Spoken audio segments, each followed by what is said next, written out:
Hello, welcome to all of you. मैं चेतन सिंह आप सभी का एडवर्ड पर स्वागत करता हूं। आज हम लोग आंकिक प्रश्नों के बारे में पढ़ेंगे।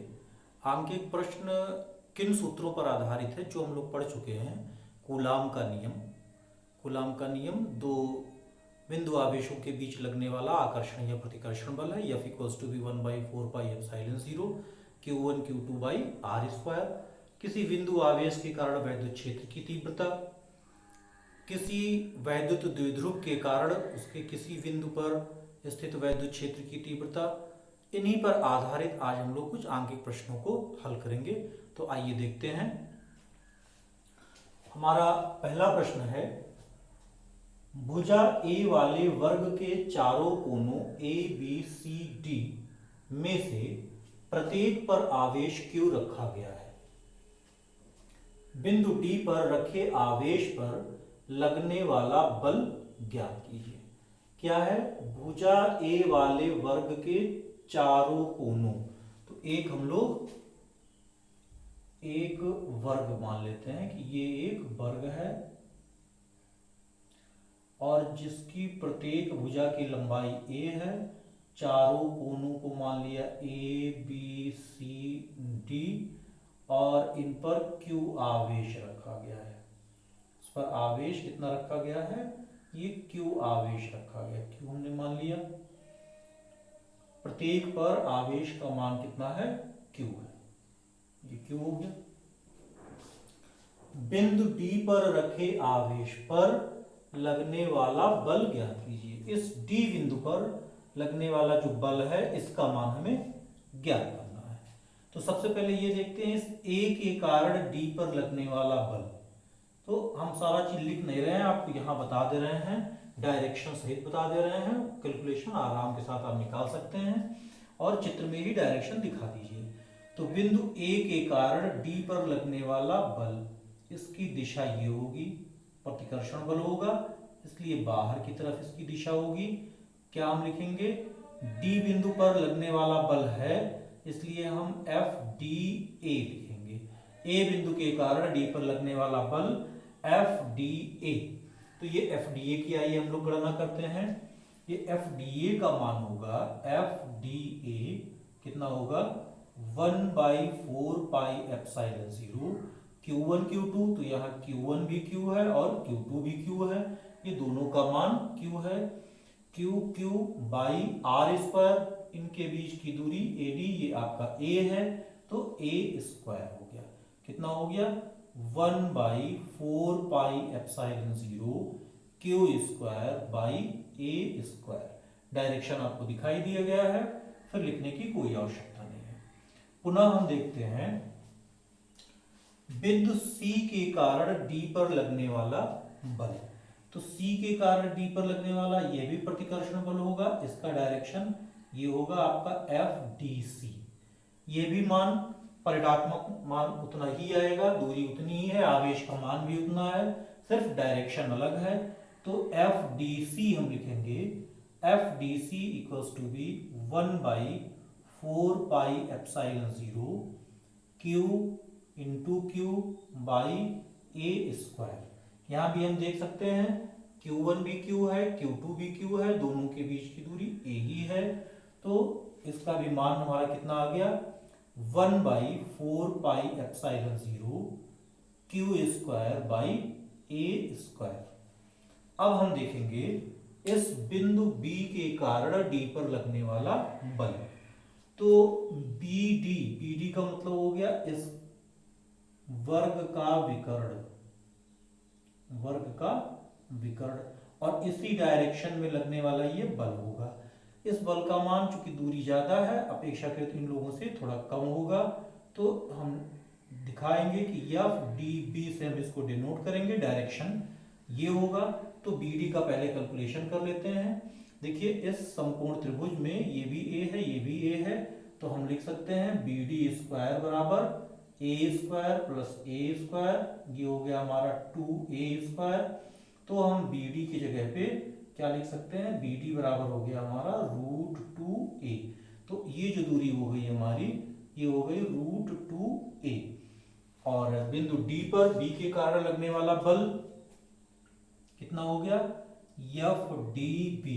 तो एफ डी बी कितना हुआ 1/4πε0 Q1 Q2, आवेश का मान यहाँ भी QQ है तो Q इंटू क्यू हो गया बाई आर स्क्वायर।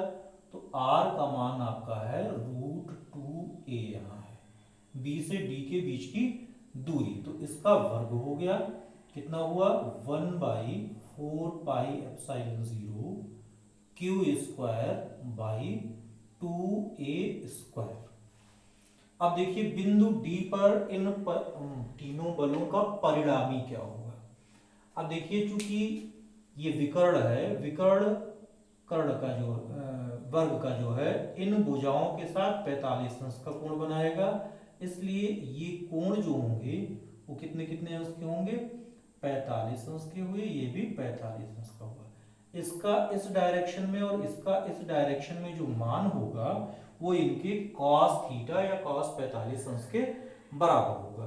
तो यहाँ जो हम परिणामी मान लेंगे वो परिणामी मान इस डायरेक्शन में एफ डी बी का मान और एफ डी सी का cos थीटा मतलब एफ डी सी cos 45 अंश और एफ डी ए का भी cos 45 अंश, ये घटक तीनों लेकर के जोड़ेंगे और इसका परिणामी मान ये इस डायरेक्शन में एफ डी बी के डायरेक्शन में होगा। तो आइए ये हम लोग कैलकुलेट करके देखते हैं। बिंदु डी पर लगने वाला परिणामी बल, बिंदु डी पर लगने वाला परिणामी बल, ये परिणामी बल हम अगर एफ से लिख रहे हैं तो हमारा क्या हुआ एफ डी बी इसी डायरेक्शन में होगा, ये हमने लिख दिया पहले। फिर लिख दे रहे हैं एफ डी सी cos 45 अंश, फिर लिख दे रहे हैं एफ डी ए cos 45 अंश। बस अब इन मानों को हम लिख दे रहे हैं। ये है हमारा एफ डी बी कितना 1/4πε0 Q²/2a² plus F D C का मान ये है 1/4πε0 Q²/a² cos 45 अंश का मान 1/√2 है प्लस एफ डी ए का मान ये है 1/4πε0 Q²/a², यहाँ भी cos 45 का मान 1/√2 है। देखिए सब में कॉमन है, ले लेते हैं 1/4πε0 सब में है, Q²/a² सब में है, ये कॉमन कर लेते हैं। यहाँ से बचा हमारा 1/2 प्लस यहाँ से आपका 1/√2 बचा और फिर प्लस 1/√2। आप देखिए ये हो गया हमारा 1/4πε0 Q²/a² 1/2 और प्लस ये हो गया 2/√2 का मतलब √2। तो ये बिंदु डी पर परिणामी बल का मान होगा। प्रश्न हम लोग देखते हैं, दिए गए चित्र में a सेंटीमीटर भुजा वाले वर्ग के चारों कोनों पर 4 बिंदु आवेश रखे हैं। ये चित्र आपको दिया गया है a b c d और इसके चारों कोनों पर ये आवेश का मान है। यहाँ -2q रखा है, यहाँ b पर +q रखा है, c पर -q रखा है और d पर +2q रखा है। वर्ग के केंद्र पर वर्ग के केंद्र O पर विद्युत क्षेत्र का परिमाण व दिशा ज्ञात कीजिए। क्या ज्ञात करना है, इस वर्ग के केंद्र पर आपको ये मान दिया गया है, वर्ग के केंद्र पर, वर्ग का केंद्र क्या होगा विकर्णों का प्रतिच्छेद बिंदु वर्ग का केंद्र होगा। इस O पर हमें क्या करना है वैद्युत क्षेत्र का परिमाण, वैद्युत क्षेत्र मतलब वैद्युत क्षेत्र की तीव्रता E का मान हमें ज्ञात करना है। तो आइए फिगर आपको इतना दिया जाएगा, दिशा हम लोगों को ज्ञात करना होगा। बिंदु ए के कारण इस बिंदु ओ पर एक बिंदु आवेश रखा हुआ है। देखिए चित्र में ए सेंटीमीटर भुजा वाले वर्ग के चारों कोनों पर 4 बिंदु आवेश रखे हैं। अच्छा, वर्ग के केंद्र ओ पर वैद्युत क्षेत्र की तीव्रता का मान ज्ञात करना है। तो ठीक है, ओ पर वैद्युत क्षेत्र की तीव्रता का मान हम लोग ज्ञात करते हैं। तो ये माइनस आवेश है, तो माइनस आवेश की ओर वैद्युत क्षेत्र की तीव्रता होती है, इस दिशा में वैद्युत क्षेत्र की तीव्रता होती है, और इसे हम लोग लिख दे रहे हैं ई ए से। चलिए, ये ई ए से हमने लिख दिया। अच्छा, फिर देखते हैं इस सी के कारण भी क्षेत्र की तीव्रता ये इस डायरेक्शन में होगा। आवेश का मान से आधा है इसलिए कम होगा, आधा ही होगा। तो ये आपका ई सी का मान है, माइनस के कारण इसी डायरेक्शन में होगा सी की ओर। अब ये प्लस है, तो प्लस के कारण ओ पर इस बाहर की ओर होगा, मतलब इसका जो डायरेक्शन होगा वो इस डायरेक्शन में होगा। ये जो डायरेक्शन होगा ये होगा आपका ई डी का डायरेक्शन, और बी के कारण भी प्रतिकर्षण बल की तरह लगेगा, मतलब बाहर की तरफ लगेगा। ये इस डायरेक्शन में होगा, और ये क्या होगा आपका ई बी। ये आपके बिंदु ए बी सी डी के कारण जो वैद्युत क्षेत्र की तीव्रता है उनके डायरेक्शन हो गए। अब वैद्युत क्षेत्र की तीव्रता में हम सूत्र जानते हैं 1/4πε0 Q/r²। आर स्क्वायर का मतलब हमें ओ से इन केंद्रों के बीच की दूरी ज्ञात करनी होगी। तो सबसे पहले हम विकर्ण की लंबाई ज्ञात कर लेते हैं। ए सेंटीमीटर भुजा वाला विकर्ण है, भुजा वाला वर्ग है, तो इसका विकर्ण क्या होगा, बी डी पहले निकाल लेते हैं। बी डी हो गया हमारा √a² प्लस a² कितना हो गया, ये √2a। अब O से प्रत्येक की दूरी OA हम ज्ञात कर ले रहे हैं। O से A की दूरी जितना O से A की होगी उतना B की, उतना ही C की, उतना ही D की। ये प्रत्येक दूरियां बराबर होंगी, OA, OB, OC और OD, ये प्रत्येक दूरियां बराबर होंगी। और इस विकर्ण जो BD का मान आपका आएगा उसका आधा होगा, मतलब √2a/2 होगा। तो इसका मान बिल्कुल क्लियरली जान लेते हैं कितना होगा, a/√2। इसकी अभी तुरंत आवश्यकता रहेगी। तो सबसे पहले हम ये ज्ञात करते हैं EA का मान। तो आइए हल करते हैं। EA डायरेक्शन आपको चित्र में दिखाया गया है, ये है 1/4πε0 Q/a²। तो OA² का मतलब हो गया a/√2 का स्क्वायर। क्या लिखेंगे हम, 1/4πε0, ये a²/2 हो जाएगा, और 2 ऊपर कर दे रहे हैं तो ये 2Q/a² हुआ। अब इसके ठीक विपरीत दिशा में आपका EC है। अच्छा, एक चीज और यहां देखते हैं, यहाँ आवेश का मान 2Q है, तो यहाँ हमको लिखना होगा 2Q, और ये 2 ऊपर चला गया तो 2 × 2 हो गया। तो इस तरह से ये हो गया हमारा 1/4πε0 4Q/a²। अब C के लिए देखते हैं, EC का जो मान है हमारा EC, ये भी है 1/4πε0, ये है Q/ और a/√2 का होल स्क्वायर।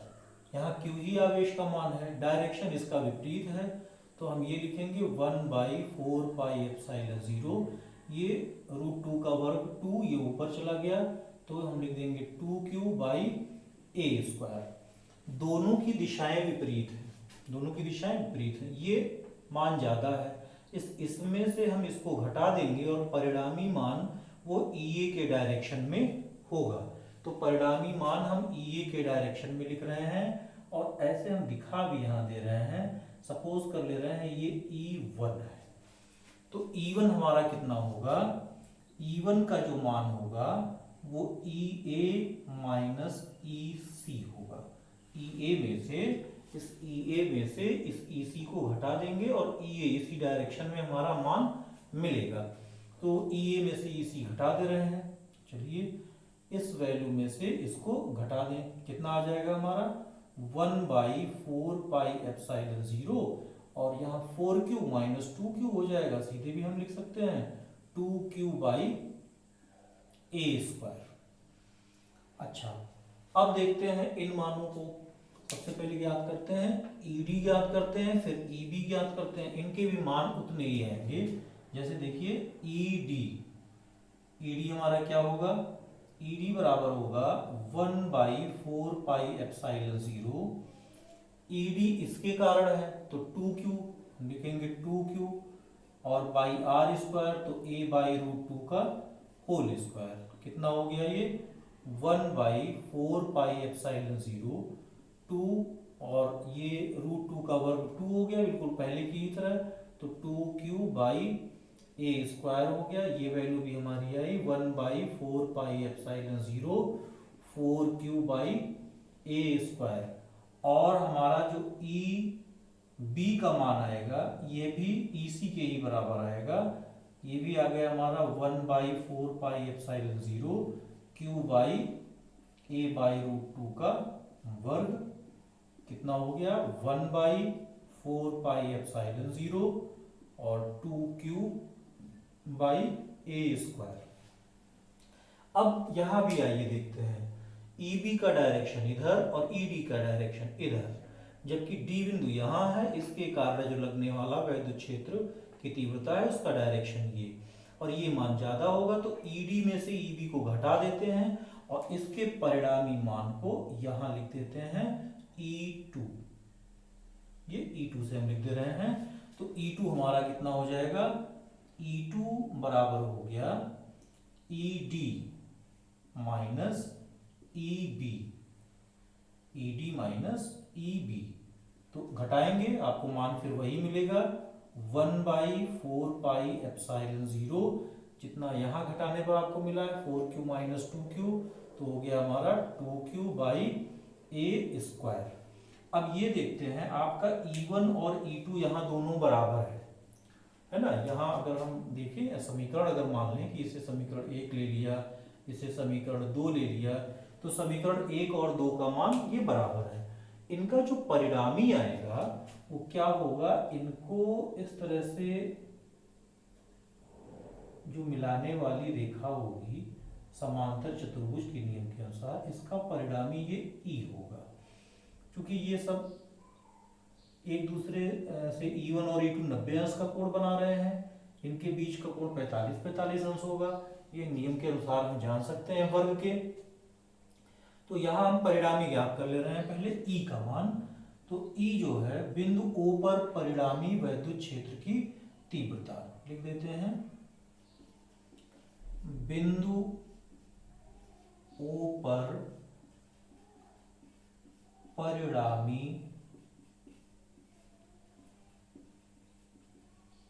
वैद्युत क्षेत्र की तीव्रता। ये E जो है, ये E हमारा कितना हो गया √E1² और प्लस E2²। और देख रहे हैं हम दोनों मान बराबर भी हैं, तो अगर हम E1 E2 की जगह पे भी E1 ही लिख दें, दोनों मान बराबर आए हैं, समीकरण 1 और 2 से हम देख सकते हैं। यहाँ देखिए 1/4πε0 2q/a², यही यहाँ भी है।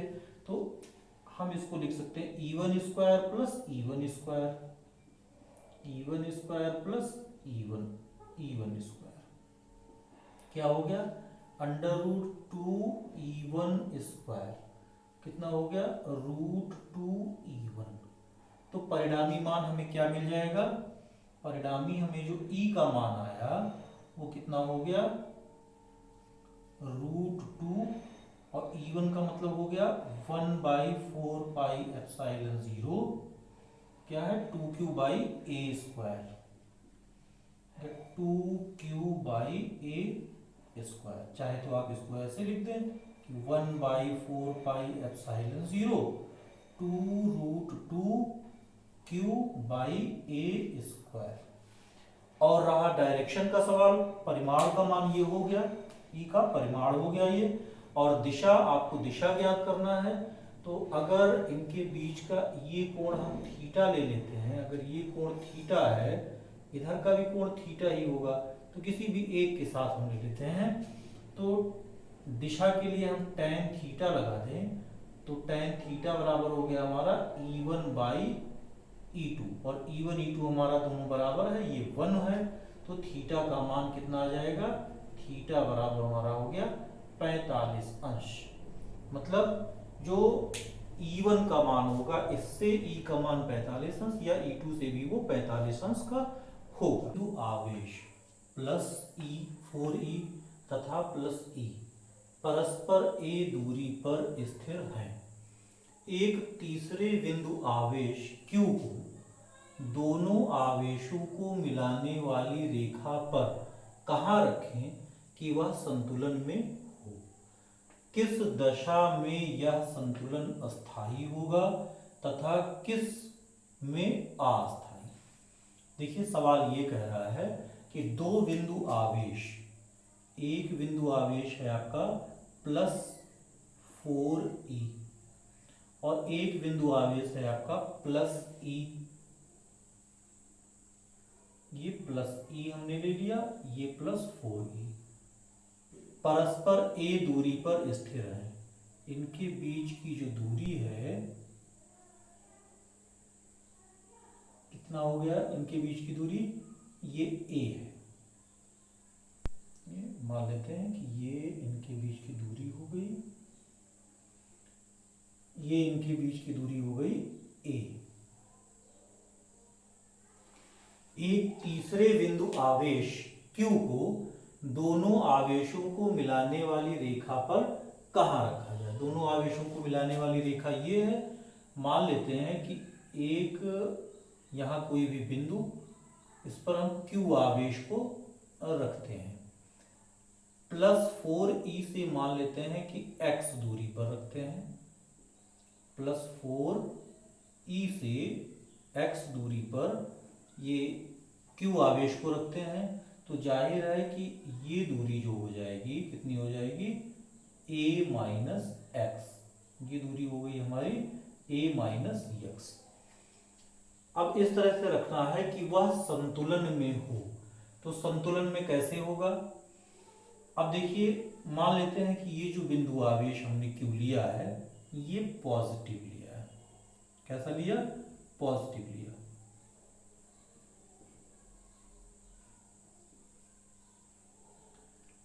अब ये अगर पॉजिटिव है तो +4e के कारण इस पर जो लगने वाला बल होगा वो प्रतिकर्षण होगा। इसका डायरेक्शन यहां लिख दे रहे हैं F1, ठीक है। और इसी तरह से इस +e के कारण जो लगने वाला बल होगा उसकी दिशा इधर होगी, ये होगा आपका F2। तो यहां हम मान लेते हैं कि माना संतुलन के लिए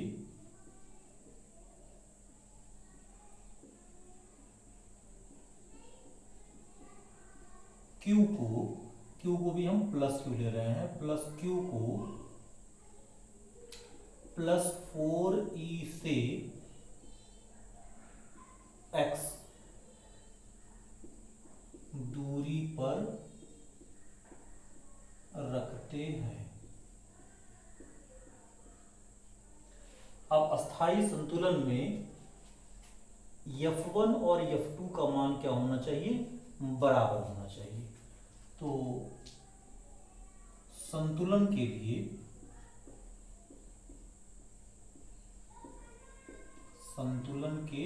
लिए ये F1 का मान F2 के बराबर होना चाहिए। अब F1 का मान निकालते हैं। इन दोनों आवेशों के बीच लगने वाला प्रतिकर्षण बल है, कितना होगा, 1/4 पाई एप्सिलॉन 0 Q1 हो गया 4e और Q2 हो गया Q और y, इनके बीच की दूरी x है तो x स्क्वायर हो गया, ये इक्वल हो गया। F2 हो गया हमारा 1/4πε0। यहाँ आपका Q है और दूसरा आवेश आपका E है और इनके बीच की दूरी है आपकी a माइनस एक्स की स्क्वायर यहाँ कर दे रहे हैं। अब इसी को सरल करते हैं। यहाँ से देखिए 1/4πε0 आपका कैंसिल हो गया, ये आपका QE कैंसिल हो गया। यहाँ से हम वर्गमूल ले लेते हैं, बचा हमारा 4/x² और ये हो गया 1/a माइनस एक्स का स्क्वायर। अगर दोनों पक्षों का हम वर्गमूल ले लें तो हो गया हमारा 2/x और ये हम प्लस माइनस दोनों लिख सकते हैं तो 1/a माइनस एक्स। अब देखिए अगर हम पॉजिटिव लेते हैं, पॉजिटिव वाला साइन, तो हमारा क्या हो जाएगा, क्रॉस मल्टीप्लिकेशन ले लें पॉजिटिव लेने पर। तो जब हम पॉजिटिव ले रहे हैं तो हमारा हो गया 2a माइनस 2x और ये बराबर x, ये इसका मल्टीप्लिकेशन जो होगा तो ये x हो गया। ये इधर आ जाएगा, ये कितना हो जाएगा 3x, तो 3x बराबर हो जाएगा हमारा 2a या x बराबर हो गया 2a/3। एक मान हमारा ये आएगा। हम निगेटिव भी ले सकते हैं भाई मैथमेटिक्स के अनुसार, तो लेने पर तो निगेटिव ले रहे हैं तो देख रहे हैं 2 से मल्टीप्लाई हमने किया 2a माइनस 2x और ये बराबर हो गया माइनस x, या इसे इधर ले आइए, आपका हो गया 2x पॉजिटिव में, घटाएंगे x हो गया, x बराबर कितना हो गया 2a। तो x का मान कभी 2a नहीं हो सकता। आप इन दोनों आवेशों के बीच में ले रहे हैं, दोनों आवेशों के बीच की दूरी a ही दी गई है, तो x का मान ये 2a ये हो नहीं सकता है, ये असंभव है, ये असंभव है, इसलिए ये मान नहीं होगा। तो हमें ये पता लगा कि x बराबर 2a, इस 4e आवेश से 2a/3 दूरी पर अगर हम लेंगे आवेश को रखेंगे तो वो क्या होगा, संतुलन में होगा। तो ये संतुलन में हुआ।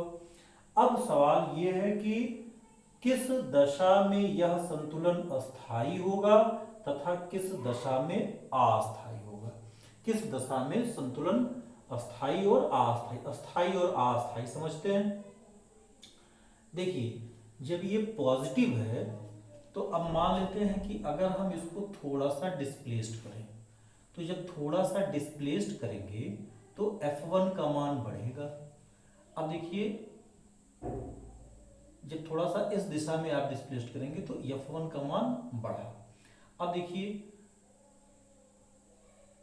सॉरी F1 किसके लिए है, ये इनके बीच की दूरी है, तो इसको जब डिस्प्लेस्ड करेंगे तो आपका F1 का मान घटेगा, मतलब आप बल इधर लगा रहे हो तो F1 का मान कम होगा, और इसके कारण जो लगने वाला बल है ये F2 है।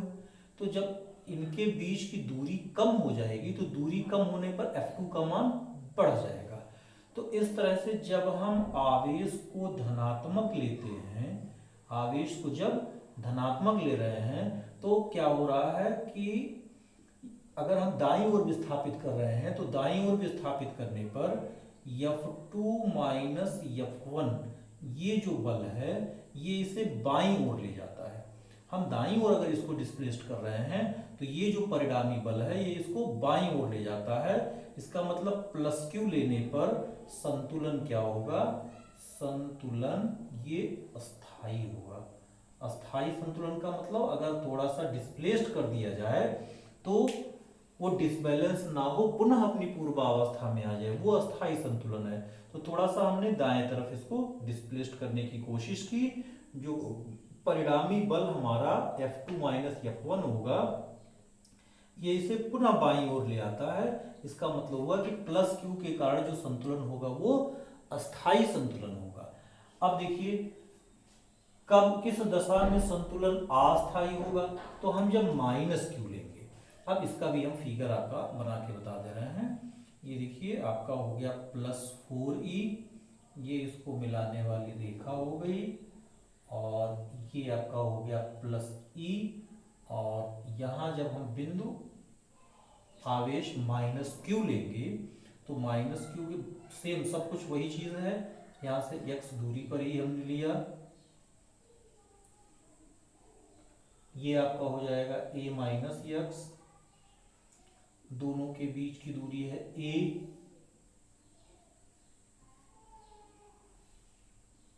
ये a हो गया।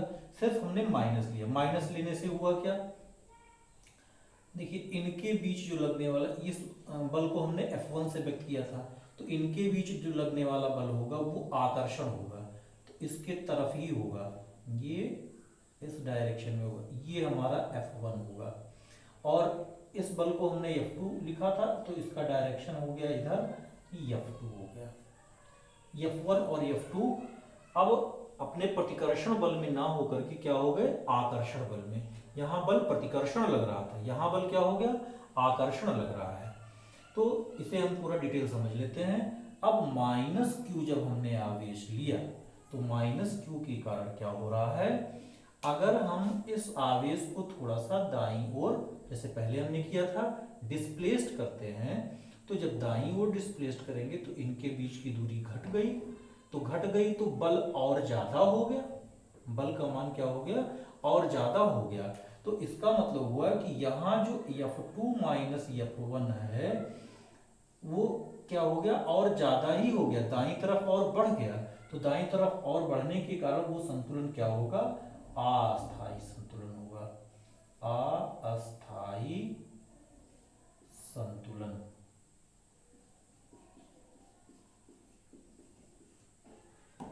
ये संतुलन अस्थाई होगा। तो बहुत क्लियरली हम जान लेते हैं कि दो बिंदु आवेशों के बीच अगर प्लस आवेश रखा हुआ है तो प्लस के कारण जो संतुलन होगा वो अस्थाई होगा, और -q के कारण जो संतुलन होगा वो अस्थाई होगा। तो ये क्लियरली जान लेते हैं। सवाल तो यहाँ नहीं पूछा गया है, लेकिन कभी कभार ये पूछता है कि इस बिंदु आवेश का मान कितना होगा, है ना। आगे सवाल में पूछा भी जा सकता है कि जो यहाँ बिंदु आवेश रखा गया है अस्थाई या अस्थाई संतुलन के लिए, उसमें आवेश का मान क्या होगा। तो इस Q का मान कितना होगा जब अस्थाई संतुलन होगा या अस्थाई, हमें ज्ञात करना है। तो इसके लिए हमें क्या करना होगा कि देखिए इस +4e और +e इनके बीच लगने वाला जो प्रतिकर्षण बल होगा वह इन दोनों के बीच लगने वाले आकर्षण बल के बराबर होना चाहिए। तो यहाँ इससे निकलना चाहिए। अब देखिए जो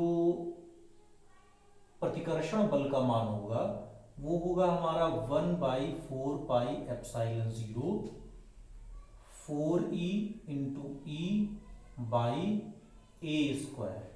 ये क्या हो गया, प्रतिकर्षण बल 4e और इस e के बीच लगने वाला प्रतिकर्षण बल, और ये मान कितने के बराबर होना चाहिए, 1/4 पाई एप्सिलॉन 0 4e और इस -q के बीच लगने वाले आकर्षण बल के।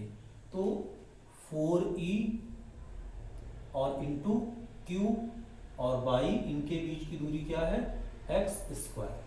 तो ये हम कैंसिल कर लेते हैं, हमारा 4e कैंसिल हो गया और ये मान रख देते हैं, ये मान इसी समीकरण में रखेंगे।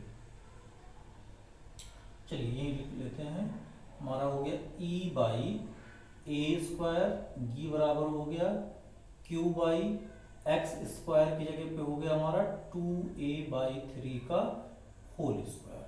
तो e बाई a स्क्वायर ये बराबर हुआ q by 4a square by 9, ये आपका 9 ऊपर चला जाएगा। तो e बाई a स्क्वायर ये हम लिखेंगे 9q बाई 4a²। यहाँ से आप देखिए a² आपका कैंसिल हो जाएगा और q की वैल्यू कितनी आएगी 4e/9। अगर ये 4e/9 आपका माइनस है, -4e/9 है, तो आपका संतुलन कैसा होगा, ये अस्थायी संतुलन होगा। मतलब q का मान ऋणात्मक जो आपने ज्ञात किया, ये अस्थायी संतुलन के लिए होगा, अस्थायी संतुलन। और अगर पॉजिटिव आप ले रहे हैं तो वो अस्थायी संतुलन। अगला प्रश्न हम लोग देखते हैं, ये है चौथा क्वेश्चन आपका। यल भुजा के एक समबाहु त्रिभुज के कोणों पर बिंदु आवेश चित्रानुसार रखे गए। एक चित्र ये बना हुआ है और इस त्रिभुज के तीनों कोणों पर बिंदु आवेश, यहाँ -q, यहाँ +q और यहाँ +q रखा गया है। त्रिभुज के केंद्रक O पर, त्रिभुज का केंद्रक ये O है, इनकी माध्यिकाओं का प्रतिच्छेद बिंदु होगा, पर +q आवेश पर परिणामी बल का मान व दिशा ज्ञात कीजिए। इस केंद्रक O पर जहां +q रखा हुआ है, इन बिंदु आवेशों द्वारा लगने वाले बल का परिणामी बल ये ज्ञात करना है और उसकी दिशा क्या होगी ये ज्ञात करना है। तो इससे पहले भी हम लोग 2 सवाल इससे पहले इस पर कर चुके हैं, लेकिन वहां त्रिभुज नहीं था, वहां वर्ग था। अब त्रिभुज के बारे में थोड़ा सा ये देखते हैं। अगर त्रिभुज दिया हुआ है, ये समबाहु त्रिभुज दिया हुआ है, एक चीज ये है। तो अब ये देखते हैं कि इस +q के कारण बिंदु O पर, मतलब +q पर लगने वाला बल, ये बल क्या होगा, प्रतिकर्षण बल होगा। तो जाहिर है इसकी जो दिशा होगी वो बाहर की तरफ होगी। +q के कारण बिंदु O पर जो +q रखा हुआ है, ये जो लगने वाला बल होगा ये प्रतिकर्षण बल होगा F1। ये आप F1 हम मान ले रहे हैं, ये कैसा बल होगा, ये प्रतिकर्षण बल होगा। सब कुछ पहले फिगर में समझ लीजिए। इसी तरह से इस +q के कारण इस बिंदु O पर रखे +q पर जो लगने वाला प्रतिकर्षण बल होगा, इसका भी डायरेक्शन ये होगा। मान लेते हैं ये बल होगा आपका F2। ये दोनों एक जैसे थे, दोनों ही प्रतिकर्षण बल थे F1 F2, इनके डायरेक्शन ये हो गए। अब -q है, इस -q के कारण +q पर लगने वाला बल ये आकर्षण होगा। आकर्षण का मतलब इसका डायरेक्शन इस दिशा में होगा, ये डायरेक्शन होगा F3 का, और F3 यहाँ क्या है, आकर्षण। तो F1 और F2 ये प्रतिकर्षण बल होगा और F3 ये आकर्षण बल होगा। अब हमें इनके बीच की दूरी चाहिए, इन आवेशों के बीच की दूरी, चूंकि समबाहु त्रिभुज है इसलिए ये दूरियां बराबर होंगी। समबाहु त्रिभुज है इसलिए ये दूरियां बराबर होंगी। तो सबसे पहले हम ज्ञात करते हैं, जैसे इसकी जो माध्यिका होगी, इस माध्यिका की लंबाई क्या होगी। तो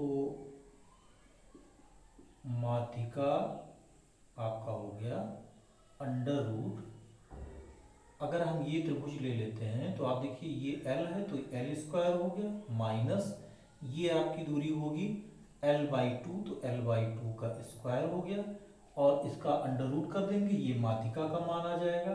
तो माध्यिका हो गया हमारा L² - L²/4, तो कितना हो गया √3L²/4, ये माध्यिका का मान आया। माध्यिका का ये जो मान होगा ये 2/3 होगा। कितना होगा, 2/3 होगा। तो इसको थोड़ा सा और हम लिख लेते हैं, कितना हुआ √3L/2। अगर हम इन बिंदुओं को ले लेते हैं, अगर चलिए इसे हम ले रहे हैं A, ये B और इसे C ले लेते हैं, तो हमारा OA, OB और OC ये तीनों बराबर होगा, और तीनों क्या होगा, माध्यिका की लंबाई का 2/3 होगा। 2/3 होगा किसकी, इस माध्यिका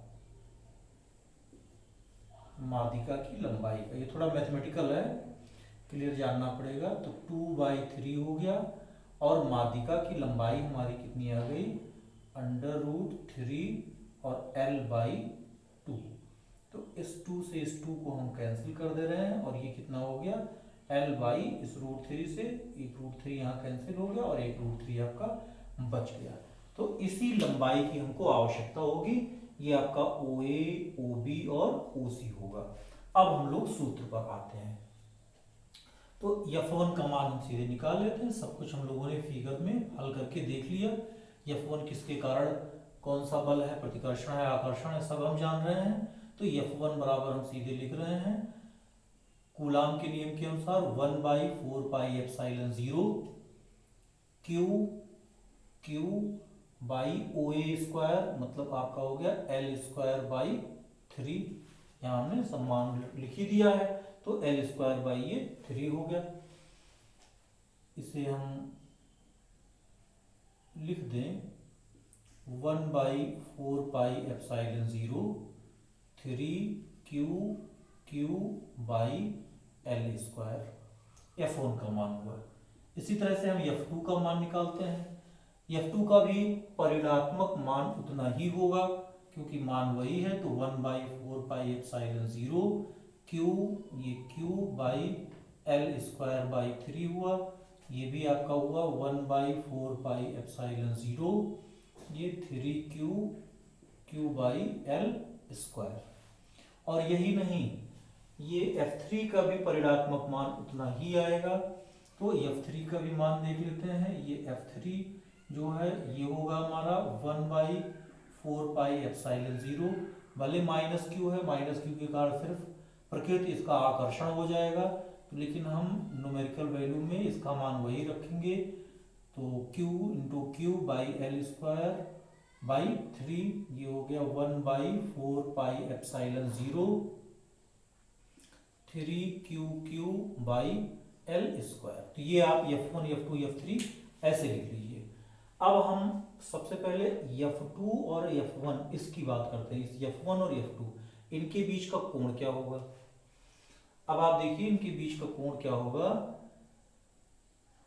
देखिए ये 60 अंश समबाहु त्रिभुज के कोण है, माध्यिका है, ये 30 अंश, ये 30 अंश। तो जाहिर है 30 30 60 हो गया, और 180 में से आप 60 घटा दीजिए, ये 120 हो गया। और इसी का ये शीर्षाभिमुख कोण है, तो 120 अंश ये हो गया। एक्चुअली ये जो कोण है ये 120 अंश का होगा, ठीक है। ये जो थीटा कोण है 120 अंश का होगा। F1 और F2 का परिणामी, F1 तथा F2 का परिणामी अगर हम F' ले लेते हैं, तो ये F' क्या होगा, √। अब हम लोग वेक्टर के योग का नियम लगा देते हैं। तो यहां होगा F1² + F2² और +2 F1 F2 cos थीटा। जहां थीटा 120 अंश हम देंगे, यहां भी हम थीटा लिख दे रहे हैं। तो यहाँ एक चीज ये देख रहे हैं हम कि F1 और F2 ये हमारा बराबर है। ये F के बराबर मान लेते हैं, माना ये F के बराबर है, और थीटा है हमारा 120 अंश है। तो ये F' कितना हो गया, √F² + F² + 2F × F और cos 120 अंश। cos 120 अंश का मान -1/2। ये दोनों जुड़ गया, हो गया हमारा 2F²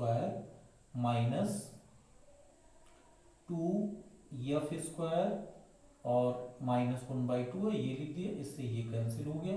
2F² - F² हमारा हो गया √F², और इसका मान कितने के बराबर हुआ, F के ही बराबर हुआ। तो हम ये देखते हैं कि इस F1 और F2 का परिणामी क्या आया, F, और F3 F3 का मान भी परिणामी जो है वो F ही है। ये मान भी आपका कितना है, F के ही बराबर है, F1 और F2 के ही बराबर है। मतलब जो हम लोगों ने मान माना तो ये भी F, ये भी F, यह भी F, और यही नहीं, इन दोनों का जो परिणामी आया वो भी F हुआ। तो अब हम इस F3 और F का योग देख लेते हैं। O पर परिणामी बल, O पर परिणामी बल, ये परिणामी बल क्या होगा, ये देखिए F डैश का मान जो आपका F आया और प्लस F3, ये आपका F3 आया, तो दोनों ही मान F के बराबर है। F प्लस F हम लिख सकते हैं 2F, और इसे हम अगर लिखना चाहें तो इस फॉर्म में भी लिख सकते हैं। क्या हो गया हमारा 2F3 का मान ये लिख देते हैं 1/4πε0 3Q L²। तो इन दोनों का हम मल्टीप्लाई कर दें, हम लिख सकते हैं 6 × 1/4πε0 Q/L²। और जो दिशा होगी ये इसका परिणामी मान हो गया बिंदु O पर, और जो दिशा होगी वो क्या होगा, O से C के डायरेक्शन में, मतलब F3 के ही डायरेक्शन में।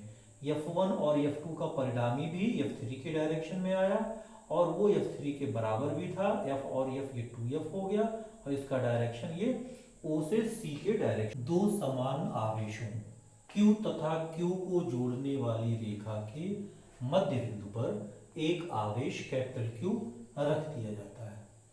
इस कैपिटल Q का मान ज्ञात कीजिए। ये तीनों आवेशों का निकाय ये संतुलन में हो, तीनों आवेशों का निकाय संतुलन में हो। यहाँ देखिए कि Q और Q ये दो आवेश, ये भी प्लस Q हमने चलिए ले लिया, और ये भी प्लस Q ले लिया, और इनके बीच की दूरी ये R ले लिया, ये R हो गया।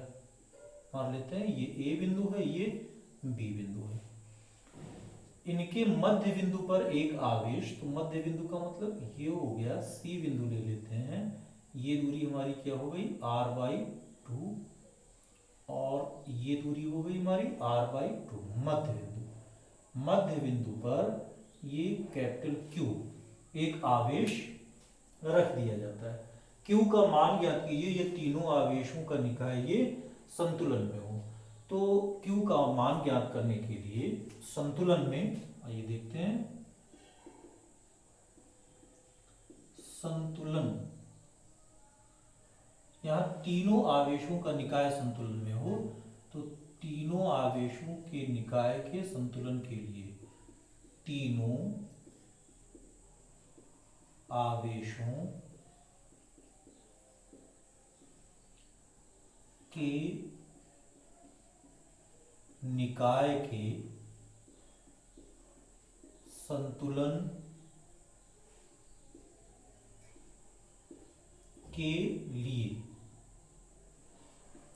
इसके लिए क्या होना चाहिए, इस बिंदु A पर B के कारण लगने वाला बल जो FAB होगा, तथा A पर C के कारण लगने वाला बल FAC जो होगा ये 0 होना चाहिए। यही इन तीनों निकाय के संतुलन की स्थिति आप जान लीजिए। क्या होना चाहिए, A पर B के कारण लगने वाला बल FAB, और A पर C के कारण लगने वाला बल FAC, ये का परिणामी 0 होना चाहिए। परिणामी 0 कर देते हैं। FAB आपका क्या हो गया 1/4πε0 Q, और Q ये आवेश का मान हो गया, बीच की दूरी R है तो R², प्लस FAC के लिए ले लेते हैं A और C इनके लिए, तो 1/4πε0 Q, फिर इंटू कैपिटल Q बाई इनके बीच की दूरी R/2 है तो R²/4 हो गया, और ये हो गया हमारा 0। अब आप देखिए 1/4πε0 Q² R², क्यू स्क्वायर बने क्यू बाई आर स्क्वायर, ये आप कॉमन कर लीजिए। यहां से आपका बचेगा क्यू और प्लस यहां से ये 4 ऊपर चला गया तो हो गया हमारा 4 और क्यू बाई आर स्क्वायर ये कॉमन है तो 4 क्यू बचा और ये हमारा हो गया 0। तो ये वैल्यू हमारी 0 हो नहीं सकती, 4 पाई एप्सिलॉन 0 का ही मान होता है। तो q प्लस 4q की वैल्यू हमारी 0 होगी और यहां से हम क्या प्राप्त करेंगे, q बराबर हो गया माइनस क्यू बाई 4। तो यदि आवेश का मान यहाँ माइनस क्यू बाई 4 होगा तो तीनों निकाय ये संतुलन में होंगे। दो बिंदु आवेश प्लस 9e एवं प्लस e एक दूसरे से 16 सेंटीमीटर की दूरी पर स्थित हैं। इनके बीच एक आवेश q कहाँ रखा जाए कि वह संतुलन में हो। आइए देखते हैं, पिछले सवाल की ही तरह है, बहुत आसान है। ये है आपका प्लस 9e और यहाँ से ये 16 सेंटीमीटर की दूरी है, 16 सेंटीमीटर की ये दूरी हो गई और यहाँ देखिए एक आवेश दूसरा प्लस e रखा हुआ है तो ये आपका होगा प्लस e। अब इनके बीच आवेश q कहाँ रखा जाए, तो आवेश q मान लेते हैं कि यहाँ आवेश q हमने रख दिया, ये 9e से x दूरी पर मान लिया, 9e से x दूरी पर। तो q से e के बीच की दूरी हो गई हमारी 16 माइनस x, ये दूरी हो गई 16 माइनस x। यही दूरी हमको ज्ञात करना है। 9e से x दूरी हमने लिया है। तो संतुलन की स्थिति में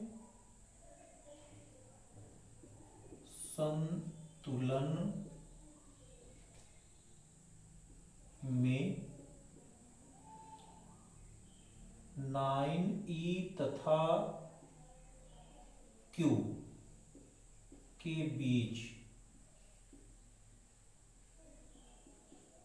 लगने वाला बल, ये F1 ले रहे हैं, 9e और q के बीच लगने वाला बल ये हो गया F1। ये क्या होना चाहिए, बराबर होना चाहिए किसके, q तथा प्लस e के बीच लगने वाले बल F2 के। q तथा e के बीच लगने वाले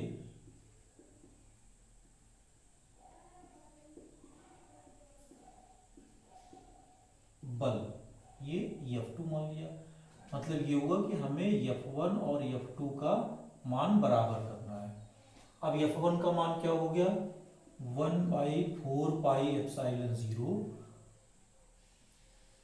9e into Q by x square और ये बराबर हो गया 1/4 पाई एप्सिलॉन 0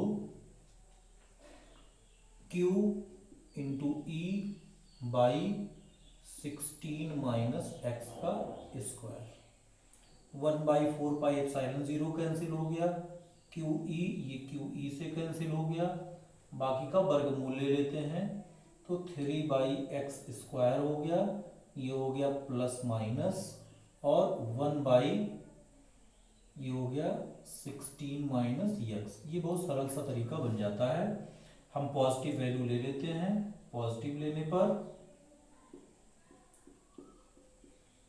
पॉजिटिव लेंगे, एक मिनट, यहाँ एक्स स्क्वायर नहीं होगा, वर्गमूल हमने लिया है तो 3 ये x होगा, ऊपर 1 है और इसका स्क्वायर खत्म हो जाएगा, प्लस माइनस हमने दोनों ले लिया है।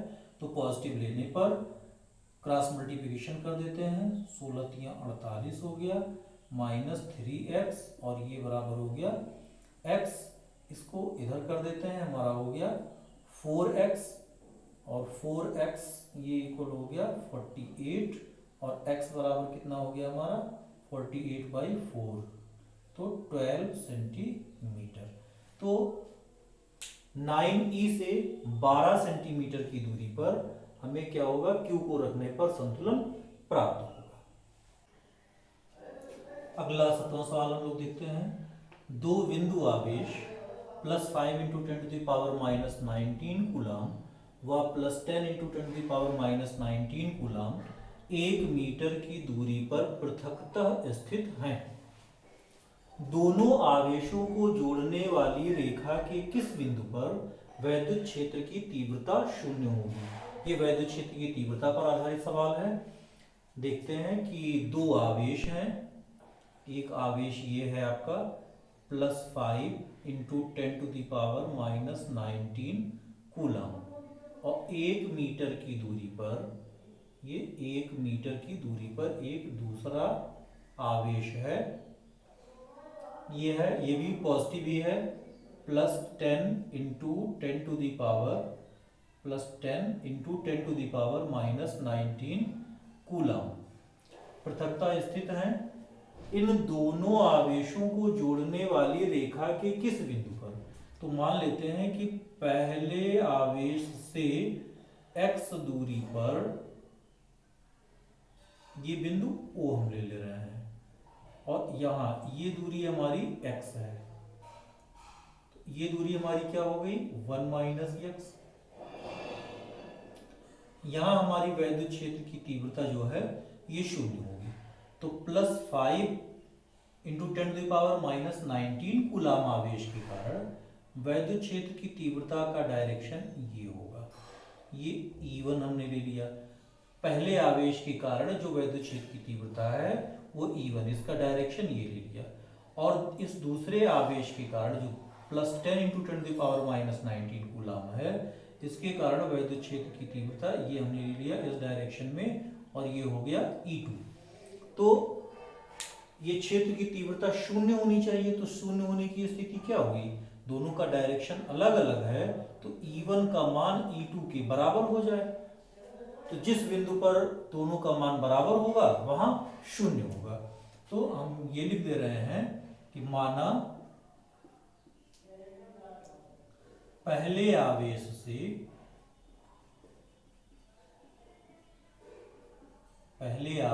से x दूरी पर वैद्युत क्षेत्र की तीव्रता 0 होगी। तो वैद्युत क्षेत्र की तीव्रता यहाँ 0 होगी, अतः हम लिख सकते हैं कि यहाँ जो है हमारा E1 और E2 का मान बराबर होगा। तो E1 बिंदु आवेश के कारण वैद्युत क्षेत्र की तीव्रता 1/4πε0 Q/r²। तो Q का मान है हमारा 5 × 10⁻⁻19/r² माने x²। और ये इक्वल्स टू भी हो गया 1/E2 का मान, E2 का मान हो गया 1/4πε0। इसका आवेश का मान है 10 × 10⁻⁻19 कूलम और बाई इनके बीच की दूरी, ये दूरी हो गई आपकी 1 - x²। यहाँ 1/4πε0 कैंसिल हो गया, 10⁻⁻19 कैंसिल हो गया। यहाँ हम 5 से इसे भी कैंसिल कर सकते हैं, 5 × 10 कैंसिल कर सकते हैं और वर्गमूल भी ले लेते हैं यहाँ। तो वर्गमूल लेने पर हो गया हमारा वहाँ यहाँ 1/x और ये हम प्लस माइनस लिख दे रहे हैं, ये हो गया हमारा √2 और बाई 1 - x। क्रॉस मल्टीप्लिकेशन कर लेते हैं पॉजिटिव साइन लेने पर, तो पॉजिटिव साइन लेंगे हमारा हो गया 1 - x और ये बराबर √2x। इस x को इधर ले आते हैं तो हमारा क्या हो जाएगा √2x + x, ये बराबर 1, या x कॉमन कर लेते हैं √2 + 1 और ये हो गया 1। x बराबर कितना हो गया 1/√2 + 1। आगे देखते हैं x का जो ये मान आया, ये परिमीकरण कर देते हैं तो √2 - 1 से मल्टीप्लाई कर दें, नीचे हो गया हमारा 2 - 1, √2 का मान हो गया 1.414 - 1 और बाई 1, तो ये हो गया 0.414 क्या मीटर। और अगर हम निगेटिव साइन लेते हैं तो निगेटिव लेने पर निगेटिव लेंगे तो हमारा हुआ 1 - x equals to B -√2x। इस x को इधर ले आएंगे तो ये पॉजिटिव हो जाएगा, या इसको इधर, चलिए इसको इधर ले जाते हैं, ये पॉजिटिव हो गया तो x - √2x और ये बराबर हो गया 1, x कॉमन कर लीजिए, 1 - √2 ये इक्वल्स टू बी 1, x की वैल्यू हो गई हमारी 1/1 - √2। तो यहाँ देखते हैं कि √2 का मान ये 1 से ज्यादा है तो ये वैल्यू आपकी ऋणात्मक आएगी, तो बीच की दूरी हम ऋणात्मक लेंगे नहीं, इसलिए हमारा जो जवाब होगा वो क्या होगा 0.414 है ना, पहले आवेश से, मतलब +5 × 10⁻⁻19 कूलम आवेश से 0.414 मीटर की दूरी पर वैद्युत क्षेत्र की तीव्रता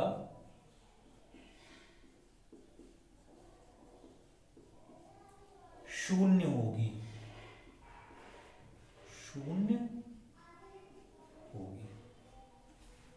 एक जैसे वैद्युत द्विध्रुव AB तथा CD जिनके प्रत्येक के द्विध्रुव आघूर्ण P है तथा 120 अंश के कोण पर चित्रानुसार रखे हैं, इस संयोजन का परिणामी द्विध्रुव आघूर्ण ज्ञात कीजिए। यहाँ चित्र में दिखाया गया है, ये AB एक वैद्युत द्विध्रुव है, इसका ये आपका +Q है, ये -Q है, और दूसरा ये आपका CD वैद्युत द्विध्रुव है, इसका ये +Q है और ये -Q है। इस संयोजन का परिणामी वैद्युत द्विध्रुव आघूर्ण हमें ज्ञात करना है। यदि +x दिशा में एक समान वैद्युत क्षेत्र E आरोपित हो, ये x डायरेक्शन है और ये y डायरेक्शन है, इस दिशा में एक समान वैद्युत क्षेत्र E आरोपित है, तब संयोजन पर कार्य करने वाले बल आघूर्ण का मान क्या होगा, हमें बल आघूर्ण का भी मान ज्ञात करना है। तो आइए सबसे पहले ये देखते हैं कि वैद्युत द्विध्रुव जो आघूर्ण का मान होता है ये माइनस से प्लस की तरफ होता है, -Q से +Q की तरफ होगा। तो चलिए यहाँ हम ये डायरेक्शन ले रहे हैं, चलिए ऐसे ले रहे हैं, ये हुआ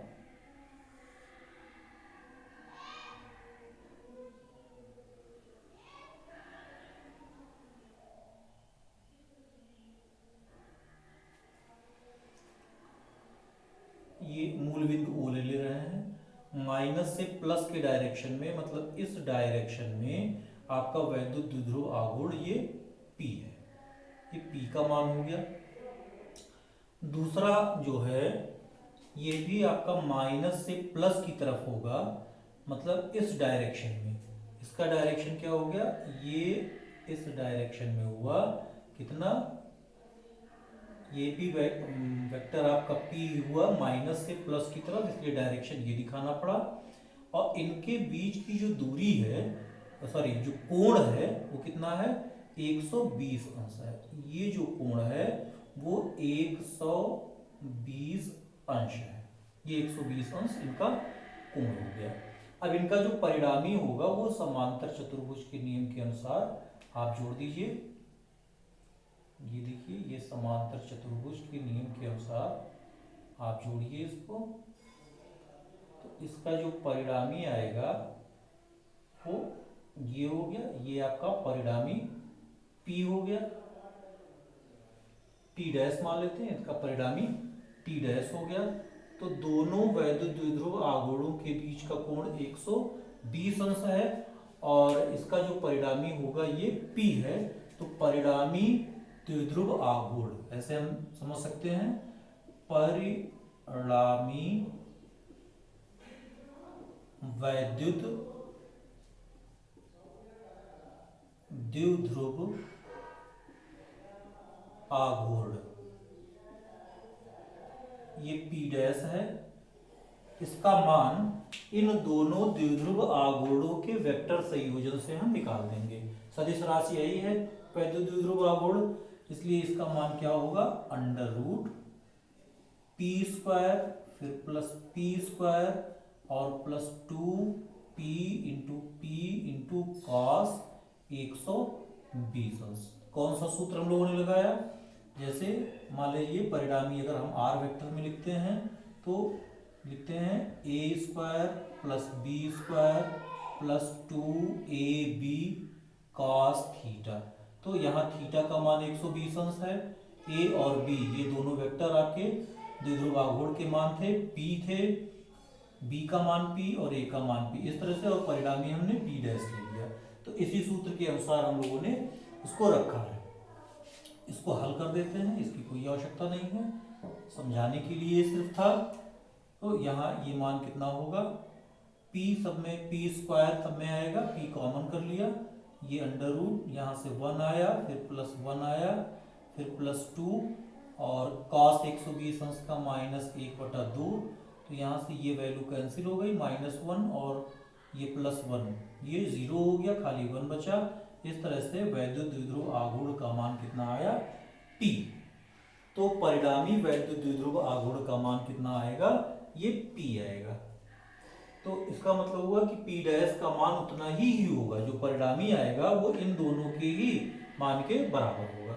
अब इसी में अगला सवाल ये है कि प्लस x दिशा में एक समान वैद्युत क्षेत्र E आरोपित हो। प्लस x दिशा आपका ये है, प्लस x डायरेक्शन, ये आपका E वेक्टर E, इस दिशा में एक वैद्युत क्षेत्र E आरोपित है। तो अगर एक वैद्युत क्षेत्र E आरोपित है तब संयोजन पर कार्य करने वाले बल आघूर्ण का मान ज्ञात कीजिए। तो बल आघूर्ण बराबर क्या होता है, टाउ बराबर होता है हमारा PE साइन, चलिए यहाँ हम लोगों ने थीटा अगर लिया है, थीटा कुछ नहीं लिखा है तो सूत्र यहाँ हम लिख देते P साइन थीटा। P का मान यहाँ P हो गया, E का मान E ही दिया है, और साइन थीटा कितना होगा, थीटा का मतलब ये कोण, यहाँ ये कोण कितना होगा। तो आपका पूरा कोण 120 अंश है, ये परिणामी है, ये आपका 90 अंश है। तो जाहिर है कि ये कितना होगा, 120 माइनस 90, ये हो गया हमारा 30 अंश। तो ये 30 अंश है, तो हम यहाँ मान रख सकते हैं PE साइन 30 अंश, साइन 30 का मान 1/2। इस तरह से जो द्विध्रुव आघूर्ण का मान होगा वो PE/2 होगा। तो यहाँ इस फिगर का महत्व है और संयोजन के लिए इस नियम का हम अनुपालन करते हैं।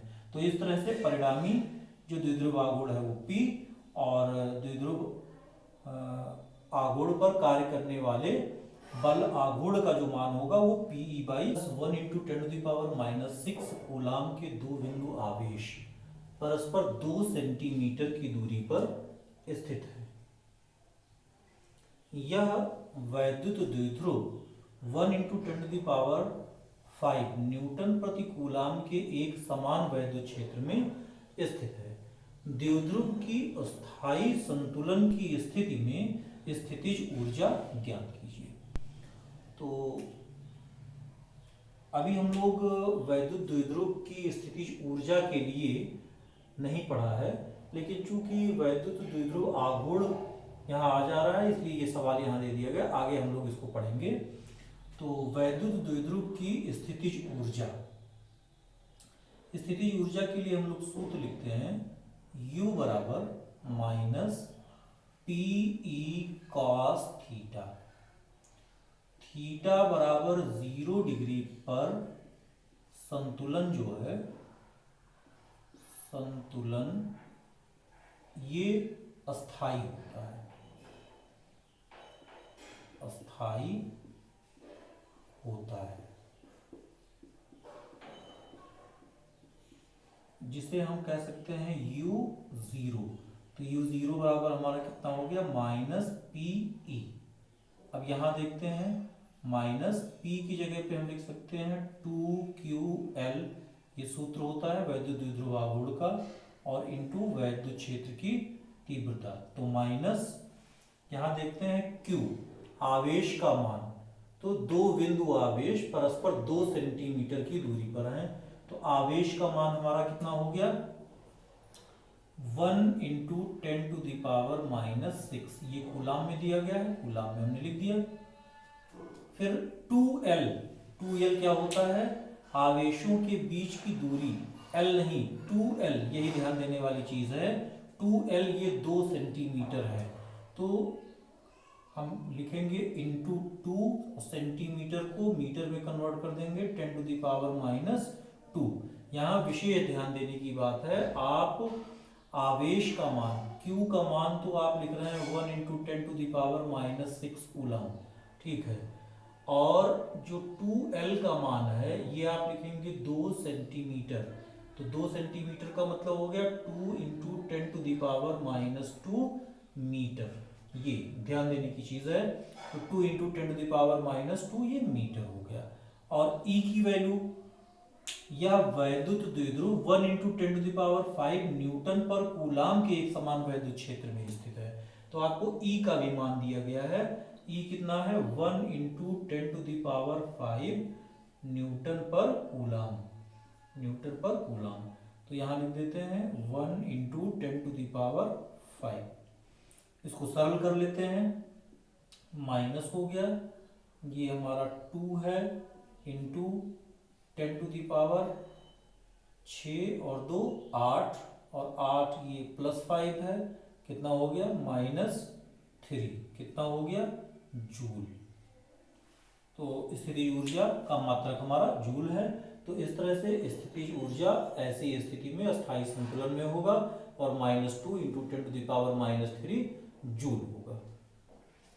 तो इस तरह से हम ये देखते हैं कि इस अंक का आपका जो न्यूमेरिकल पार्ट है वो आपका खत्म होता है, और अब अगला चैप्टर या और एक्सरसाइज के हम कुछ आपको मान देंगे, उस पर कुछ प्रश्न उत्तर, बहुविकल्पीय प्रश्न, ये सब हम आपको देंगे। धन्यवाद।